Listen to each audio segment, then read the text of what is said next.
Hello friends, कैसे हैं आप सब। आशा करते हैं आपकी तैयारी बहुत अच्छी चल रही होगी और हमारे नोट से आपको पक्का से पक्का हेल्प जरूर मिल रही होगी। इन केस कोई भी इश्यूज, कोई भी क्वेरीज हों हमारे नोट से रिलेटेड, एंथ्रोपोलॉजी से रिलेटेड, अभी तक के जो भी हमने बताए हैं उस कॉन्सेप्ट से रिलेटेड, तो आप मैसेज मत करिए मुझे। मेरे टेलीग्राम चैनल को भी ज्वाइन कर सकते हैं, वहाँ भी जाके देख सकते हैं। तो फिर बढ़ते हैं। प्रीवियस सेशन में हमने मेलिनोव्स्की की बात की थी, फंक्शनलिज्म की बात की थी। तो थियरीज के सेक्शन में हम आगे बढ़ते हैं। तो नेक्स्ट थियरी की बात करते हैं, स्ट्रक्चरलिज्म, या हम कह सकते हैं स्ट्रक्चरल फंक्शनलिज्म। यहाँ मैंने कुछ पॉइंट्स लिखे हैं, लेकिन इस पॉइंट्स के पहले मैं थोड़ा सा और आपको बता देती हूँ। आप चाहें तो इसे रिकॉर्ड कर सकते हैं या इसे अपने वर्ड्स में पढ़ सकते हैं, लिख सकते हैं, क्योंकि अभी जो मैं बताने वाली हूँ उसका कोई रिटन रिकॉर्ड्स नहीं है। ठीक है। तो इसके बाद जो मेलिनोव्स्की के बाद जो पर्सन आते हैं वो है A.R. Radcliffe Brown. ठीक है। अब ये रेडक्लिफ ब्राउन कौन थे? ठीक है। ये कॉन्सेप्ट कैसे आ गया? रेडक्लिफ ब्राउन ने ऐसा क्या कहा कि नया कॉन्सेप्ट बन गया? तो मेलिनोव्स्की के बाद जो मेलिनोव्स्की की जो थ्योरी थी फंक्शनलिज्म, वो एंथ्रोपोलॉजी में बहुत ज्यादा एक्सेप्टेड थ्योरी बन गई। ठीक है। और मेलिनोव्स्की बहुत प्रोनाउंस्ड फिगर बन गए। ठीक है।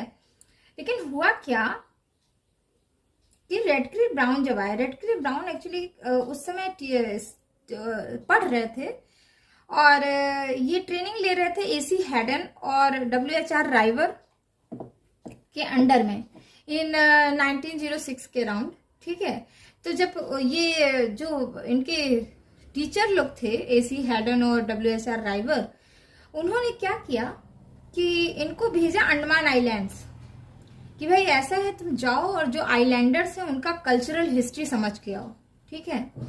तो वो ये रेडक्लिफ ब्राउन वहां पे जाते हैं और वहां की मिथ्स को, सेरेमनीज को, फेस्टिवल्स को, कस्टम्स को, जो भी वहां पे लोग रहते हैं उनके जीवन को बिल्कुल गहराई से समझने की कोशिश करते हैं।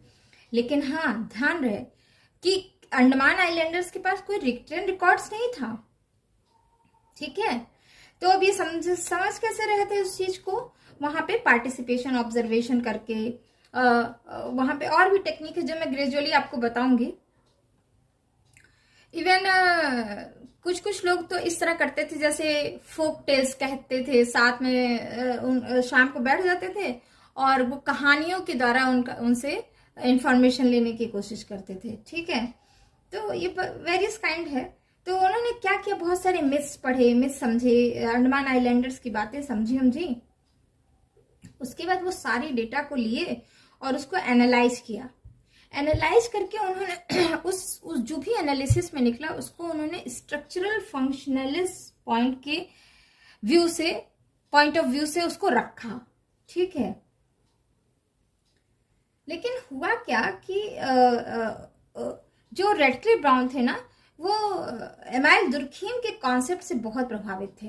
तो उन्होंने क्या किया कि दुर्खीम का जो कॉन्सेप्ट ऑफ फंक्शन था, मैंने पहले भी आपको बताया था जब फंक्शनलिज्म का कॉन्सेप्ट बता रही थी कि दुर्खीम ने फंक्शन का कॉन्सेप्ट सबसे पहले रखा था, सबसे पहले स्पेंसर ने, लेकिन जो एनालॉगी या सबसे पहले जो वर्ड यूज किया था वो दुर्खीम थे। तो उन्होंने जो फंक्शन का कॉन्सेप्ट दिया था उससे ये बहुत प्रभावित थे रेडक्लिफ ब्राउन। ठीक है। तो उनके फंक्शन के अप्रोच को लेके, अपना स्ट्रक्चरल अप्रोच को लेके उन्होंने एक नया कॉन्सेप्ट बनाया रेडक्लिफ ब्राउन ने, उसको कह दिया जाता है स्ट्रक्चरल फंक्शनलिज्म। ठीक है। Structural functional school. ठीक है। तो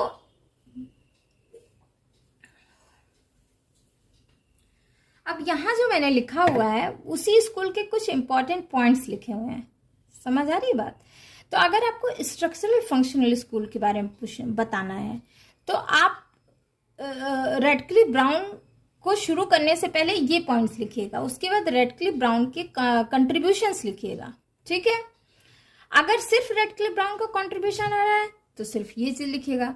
तो इस तरह आपका कई पर्पस सॉल्व हो रहा है। तो अलग अलग आंसर लिखने की जरूरत नहीं है, उसी बात को वो तरह तरह से घुमा के एग्जामिनर पूछता है। तो आप एक ही साथ बहुत सारी चीजें लिख सकते हैं। अब ये वहां पे आप कैसे आंसर राइटिंग करते हैं, इट्स योर स्किल। ठीक है, किस तरह से क्वेश्चन पूछा जाता है, आप उसको किस तरह से वहां पे लिख के आते हैं। ठीक है, अब पूछ लिया गया कि describe the structural functional school, तो आप ये सारी बात लिखेंगे। ठीक है, अगर पूछ लिया गया contribution of A R Radcliffe Brown, तो स्ट्रक्चरल फंक्शनल स्कूल तो बाद में आप बताएंगे, पहले इनके बारे में बताएंगे, फिर इन्होंने ये कॉन्सेप्ट दिया था वो बता देंगे। कई बार क्या होता है, स्टूडेंट्स क्या करते हैं, ए आर रेडक्लिफ ब्राउन को पूछ रहे हैं तो बता रहे हैं स्ट्रक्चरल फंक्शनलिज्म। नहीं, ऐसे नहीं करना आपको। ठीक है, या सिर्फ ए आर रेडक्लिफ ब्राउन के बारे में बता दिया, भाई इन्होंने यहाँ गए, यहाँ फील्ड वर्क किया, ये किताबें लिखी, बस इतना। ऐसे नहीं करना है। ठीक है, तो आपको खुद आंसर राइटिंग लिख के थोड़ा सा प्रैक्टिस करनी पड़ेगी। अच्छा, इस जो मैं यहाँ पे आपको नोट्स के थ्रू बताते जाती हूँ, उससे एक फायदा आपको एक और मिलता है कि आपको ऑब्जेक्टिव क्वेश्चन तैयार होते रहते हैं। जैसे मैंने लिखा Andaman islanders 1922, social organisation of Australian tribe 1931, तो आप देख रहे हैं क्रोनोलॉजिकली मैंने लिख रखा है, और कौन कौन सी इंपॉर्टेंट बुक्स है वो भी लिख रखा है। समझ आ रही बात? तो इससे आपको एक तो ये समझ में आ गया कि ये कॉन्सेप्ट किसने दिया। तो अगर ऑब्जेक्टिव क्वेश्चन आता है आप लिख सकते हैं। कई बार होता है कि दो तीन आंसर दिए होते हैं, पूछता है कि इसमें से कौन कौन से सही है, ए करेक्ट, दोनों करेक्ट, तीनों गलत, इस तरह करके। तो इससे आपको कॉन्सेप्ट समझ में आ रहा है, साथ साथ आपको ये भी समझ में आ रहा है कि उस पर्सन का कंट्रीब्यूशन भी समझ में आ रहा है। तो आपको बुक का नाम पता चल गया, कॉन्सेप्ट पता चल गया, कॉन्सेप्ट का डिटेल पता चल गया, उसका क्रिटिसिज्म भी पता चल गया, तो अब आप लिख सकते हैं। ठीक है, तो स्ट्रक्चरल फंक्शनल अप्रोच जो था, या स्कूल जो है, उसके तो पहले इंपॉर्टेंट पॉइंट समझ लीजिए। तो इसमें मैं लिख के लेके आई हूँ थोड़ा थोड़ा, वैसे इससे ज्यादा अगर यहाँ आप समझ जाते हैं तो फिर इससे ज्यादा की जरूरत नहीं पड़ेगी। देखिए होता क्या है, इसमें कुछ पॉइंट्स हैं।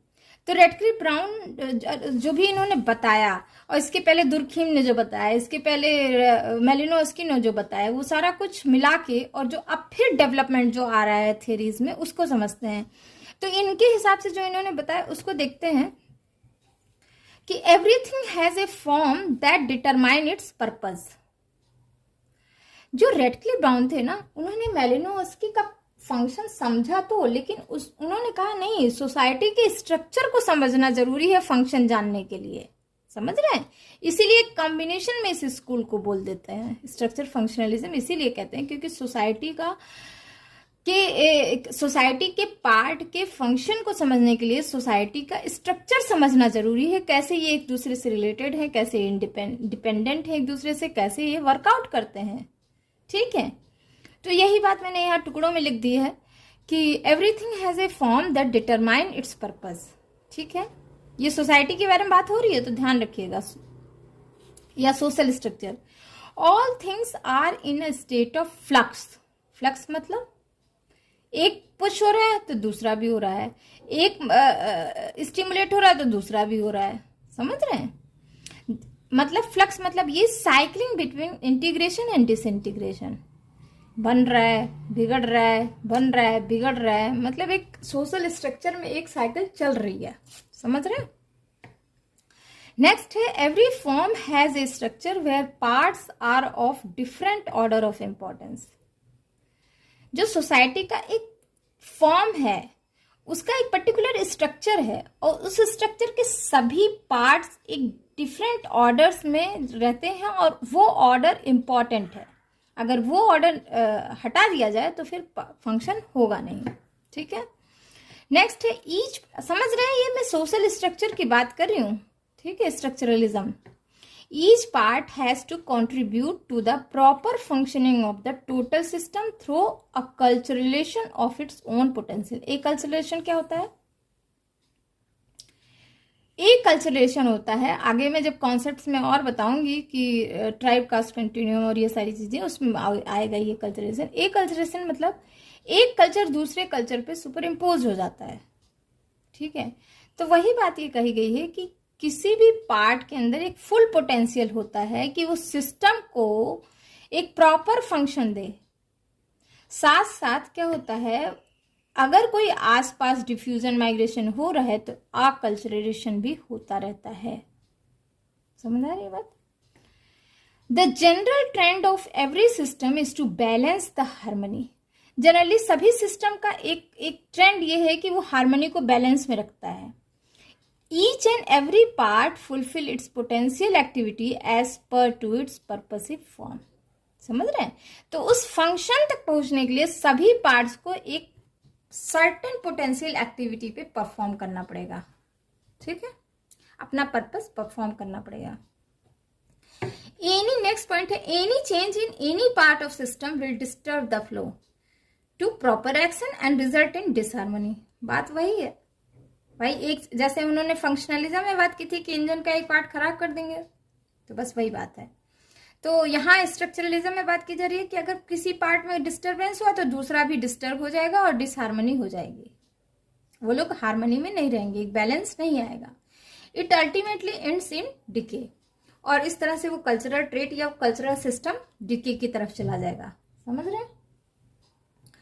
The parts are usually connected by strong excursion, so the disequilibrium which is produced by any change is soon vanished and a harmonious state is re-established। जो सोशल स्ट्रक्चर के पार्ट होते हैं वो बहुत स्ट्रांगली एक दूसरे से कनेक्टेड होते हैं, ठीक है, और एक फोर्स के थ्रू बंधे हुए होते हैं। तो अगर कहीं भी डिसइक्विलिब्रियम अराइज हो रहा है, डिस्टरबेंस अराइज हो रहा है और कोई भी चेंज पैदा कर रहा है, तो जल्दी ही वो चेंज वैनिश भी हो जाता है और एक हार्मोनियस स्टेट फिर से दोबारा से स्टेब्लिश हो जाती है। ये तो हो गई सोशल स्ट्रक्चर फंक्शनलिज्म का एक कुछ पॉइंट्स जिसमें ये आता है। ठीक है, अब रेडक्लिफ ब्राउन को देख लेते हैं। तो सबसे पहले इनका बुक समझ लेते हैं। इनकी बुक आई थी 1922 में, अंडमान आइलैंडर्स, बहुत इंपॉर्टेंट बुक जिससे ये फेमस हो गए। नेक्स्ट इंपॉर्टेंट बुक है इनकी the social organisation of Australian tribe, 1931 में, बहुत इंपॉर्टेंट बुक है। नेक्स्ट है concept of function in social science, इसी में ये देखिए ये बहुत इंपॉर्टेंट बुक इन्होंने धीरे धीरे देखिए ये भी इवॉल्व हो रहा है। ठीक है, ये भी समझ रहा है। सबसे पहले इन्होंने स्ट्रक्चरलिज्म समझा, सोशल स्ट्रक्चर समझा, उसके बारे में बताया, फिर इन्होंने लोगों की फंक्शन वाली थियरी पढ़ी और उससे समझे, और फिर उन्होंने फिर अपना एक नया थियरी ला दिया, उसको कहते हैं स्ट्रक्चर फंक्शनलिज्म। ठीक है, इनकी एक बुक आई थी structure and function in primitive society, फिर आई मेथड इन सोशल एंथ्रोपोलॉजी, बहुत इंपॉर्टेंट है, 1958। ठीक है, नेक्स्ट कंट्रीब्यूशन अगर रेडक्लिफ ब्राउन का देखा जाए तो brown use the concept of social structure for first time in 1914। 1914 में सबसे पहले उन्होंने सोशल स्ट्रक्चर का कॉन्सेप्ट दिया। However, the concept of social structure was highlighted in detail in 1940 while delivering his presidential address to Royal Anthropological Institute of Great Britain। सबसे पहले actually हुआ क्या था, सोशल स्ट्रक्चर का कॉन्सेप्ट वहीं royal anthropological institute of great Britain में जब हर साल होता था, तो वहां पे एक प्रेसिडेंशियल एड्रेस हुई थी, वहीं पे ये जो है हाईलाइट किया गया। ठीक है, इनकी जो चौथी किताब थी structure and function in primitive society, इन्होंने इलाबोरेट किया इस कॉन्सेप्ट को, सोशल स्ट्रक्चर को और उसके फंक्शनल फीचर्स को। इस किताब में इन्होंने बताया है कि structure refers to an arrangement of parts और components related to one another in some part of larger unity. For example, the structure of house reveal the arrangement of wall, roof, rooms, passage, window. अच्छा, जैसे उन्होंने example दिया था engine का, तो Radcliffe Brown ने example दिया house का। ठीक है, कि सारे स्ट्रक्चर के पार्ट एक अरेंज होते हैं, इस तरह से अरेंज होते हैं कि वो एक लार्जर यूनिटी बना लेते हैं। जैसे घर किससे बन गए, दीवारें होती हैं, छतें होते हैं, कमरे होते हैं, कॉरिडोर भी होते हैं, खिड़कियां भी होते हैं, दरवाजे भी होते हैं। ठीक है, तो इस तरह से पूरा घर बन जाता है। इसी तरह सोशल स्ट्रक्चर भी है, तरह तरह के इसमें एलिमेंट्स होते हैं जो एक दूसरे से कनेक्टेड होते हैं और एक प्रॉपर फंक्शन परफॉर्म करते हैं, और वो एक होल सोल, एक लार्जर यूनिटी बन जाते हैं। इसको कहते हैं सोशल स्ट्रक्चर। यहां तक बात समझ में आ गई? यही चीज इन्होंने रेडक्लिफ ब्राउन ने इस किताब में समझाने की कोशिश की है, structure and function in primitive society, जो आई थी 1952 में, 1952 में। तो याद करके रखिएगा ये सारी चीजें। ठीक है, नेक्स्ट पॉइंट है ही डिफाइंड। अच्छा, इन्होंने इंस्टीट्यूशंस को भी डिफाइन किया है, जैसे मैरिज, किनशिप, इकोनॉमिक सिस्टम, ठीक है, पॉलिटिकल सिस्टम। प्रीवियस क्लास में मैंने बताया था ना, जब मेलिनोस्की की बात कर रहे थे। He defined institution as socially established norms or pattern of behavior. ठीक है, समझ रहे हैं? वही बात हुई ना कि एक ऐसा नॉर्म्स या पैटर्न ऑफ बिहेवियर जो सोशली रिकॉग्नाइज्ड हो, उसको इन्होंने कहा कि दिस इज कॉल्ड इंस्टीट्यूशन. ठीक है. अब मैरिज क्या है? सोशली रिकॉग्नाइज्ड है, और मैरिज एक सर्टेन नॉर्म्स के थ्रू होती है, और उसमें एक सर्टेन पैटर्न भी है. फैमिली भी इसी तरह सोशली रिकॉग्नाइज्ड है, उसमें सर्टेन नॉर्म्स है, और उसको रन करने के लिए एक सर्टेन पैटर्न्स है. ठीक है. Institution provides status and roles which are guided by norms and values of those institutions. ठीक है. अब इंस्टीट्यूशन किसी भी पर्सन को जो सोसाइटी में है उसको एक स्टेटस भी प्रोवाइड करता है और रोल भी. आगे मैं बताऊंगी स्टेटस रोल क्या है. इसमें भी दो तरह के होते हैं, achieved status and ascribed status. हुआ क्या कि ये जो इंस्टीट्यूशन होता है यही उस सोसाइटी मेंबर का क्या डिटरमाइन करता है? Status and role. समझ आ गई बात? स्टेटस मतलब ये कि जैसे किसी कास्ट में कोई प्रोड्यूस हुआ तो उसका स्टेटस भाई पंडित में है तो पंडित हो गया. रोल क्या है? उसका रोल जो है पूजा पाठ करना है. ठीक है. तो ये नॉर्म्स और वैल्यूज के हिसाब से डिटरमाइन हो जाता है. नेक्स्ट पॉइंट है brown studying social structure in 2 category. अच्छा, इन्होंने 2 कैटेगरी में बताया सोशल स्ट्रक्चर को. एक तो एक्चुअल सोशल स्ट्रक्चर, दूसरा general social structure. Actual social structure में relation of persons and group of persons change from time to time due to death and birth. समझ आ रही है बात? जन्म होने से और मरने से जो ग्रुप के अंदर ग्रुप के पर्सन्स होते हैं उनका रिलेशन एक दूसरे से चेंज होता रहता है समय समय पर. Marriage and divorce, members come and out. तो इस तरह एक्चुअल सोशल स्ट्रक्चर तो ये है. जनरल से सोशल स्ट्रक्चर क्या होता है? में remain relatively constant for a long time. ठीक है. जैसे अगर हम किसी स्टेबल कम्युनिटी जैसे विलेज को जाते हैं देखने के लिए और फिर वापस आ जाते हैं 10 दिन बाद, तो उसमें कोई चेंज नहीं होता, वो ऐसे का ऐसा ही रह जाता है. ठीक है. कोई चेंज हुआ नहीं हुआ. हम गए कोई विलेज को देखने या किसी पर्टिकुलर प्लेस को देखने या कोई रिलीजियस सेरेमनी को देखने, तो बस जाते हैं, थोड़ा दिन रुकते हैं, पार्टिसिपेट करते हैं, एंजॉय करते चले आते हैं. तो हमारे आने जाने से उसके सिस्टम में कोई चेंज नहीं आता, उसके स्ट्रक्चर में चेंज नहीं आता. That is called general social structure. लेकिन वो सोशल स्ट्रक्चर जिसमें चेंज आ जाता है due to death, birth, marriage, divorce, तो वो उसको कह देते हैं actual social structure. That is all about 2 category of social structure. यहां तक बात समझ आ गई? नेक्स्ट है he talked about social morphology. बहुत इंपॉर्टेंट है ये सारे पॉइंट्स, आप जरूर लिखिए, अपने वर्ड्स में लिखिए, बार बार सुनिए, बार बार पढ़िए. जो भी इश्यूज हों, जो भी क्वेरीज हों, आप मुझसे जरूर पूछिए. Please feel free to ask. ठीक है. जितना आप पूछेंगे मैं भी मोटिवेट रहूंगी उसे रेक्टिफाई करने के लिए. अच्छा, ये देखिए इन्होंने सोशल मॉर्फोलॉजी की बात की. अब ये क्या टर्म आ गया? जो लोग बायोलॉजिकल बैकग्राउंड के होंगे समझ पा रहे हो मॉर्फोलॉजी क्या होता है. Morphology refers to similarities and differences in structural pattern of society. ठीक है. उसका क्या किस तरह से बना हुआ है, कि कौन सी सिमिलरिटीज हैं, कौन से डिफरेंसेस हैं, ये सब कुछ मिला के उसकी मॉर्फोलॉजी होती है. ठीक है. सोशल फिजियोलॉजी क्या है? Social physiology means how social structure function. आप देखते हैं बहुत सारे रूल्स बनते हैं जो बाय द टाइम डेड हो जाते हैं, बहुत सारे रूल्स नए नए बन जाते हैं, तो that is the social physiology. ठीक है. सोशल इवोल्यूशन क्या है? Social evolution means how social structure changes and what are the process which brings change in structural system. ठीक है. यह समझ में आ गया सोशल इवोल्यूशन कैसे चेंज हो रहा है, और वो जो चेंज हो रहा है वो किस तरह के चेंजेस को ला रहा है स्ट्रक्चर में. ठीक है. नेक्स्ट पॉइंट ब्राउन के हिसाब से, ब्राउन का कंट्रीब्यूशन है he has made clear distinction between social structure and social organisation. समझिए यहाँ पे कई बार पूछता है what is the difference between social structure and social organisation, तो आपको समझना जरूरी है. अकॉर्डिंग टू हिम, इनके हिसाब से है, मेरे हिसाब से नहीं है, तो ध्यान दीजिएगा इस बात को. Social structure refers to arrangement of persons. जो सोसाइटी में पर्सन्स हैं उनका अरेंजमेंट देखिए, उसको कह देते हैं सोशल स्ट्रक्चर.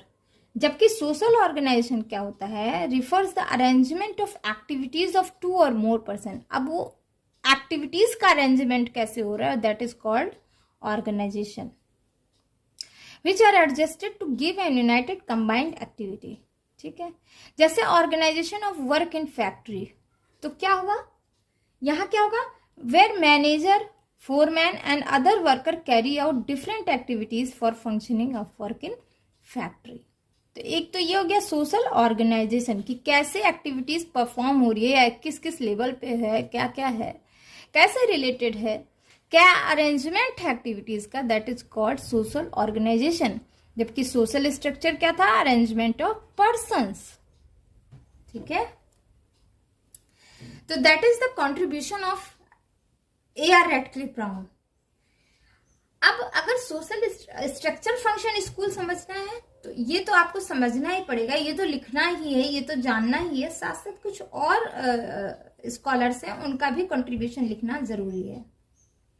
तो अगर आप चाहते हैं कि नोट्स के थ्रू दिया जाए तो वो भी मैं बता दूंगी, लिख के ले आऊंगी, अपने नोट्स बनाऊंगी। हालांकि मेरे पास पहले से बने हुए हैं, लेकिन मैं अपने नोट्स को अपडेटेड करती रहती हूँ। ठीक है, मेरे ही नोट्स कई स्टूडेंट्स हमारे लेके चले गए और वापस नहीं किए, लेकिन फिर से मैंने अपने नोट्स बनाए और उससे बेटर नोट्स बनाए। ठीक है, तो कभी भी ये मत सोचिए कि कोई चीज का ज्ञान ऐसी चीज है जो आपसे कोई छीन नहीं सकता। ठीक है, और कभी भी हमेशा कोशिश करिए कि अपनी चीजें बनाइए।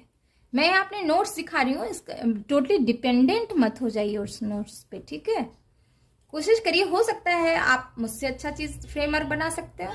ठीक है, तो ये तो सारी बातें रही। अब उसमें कुछ और ऑथर्स हैं जो सोशल स्ट्रक्चरलिज्म की बात किए हैं, तो वो भी मैं लेके आऊंगी नेक्स्ट वीडियो में। That is all for today's session. Thanks for listening, bye bye.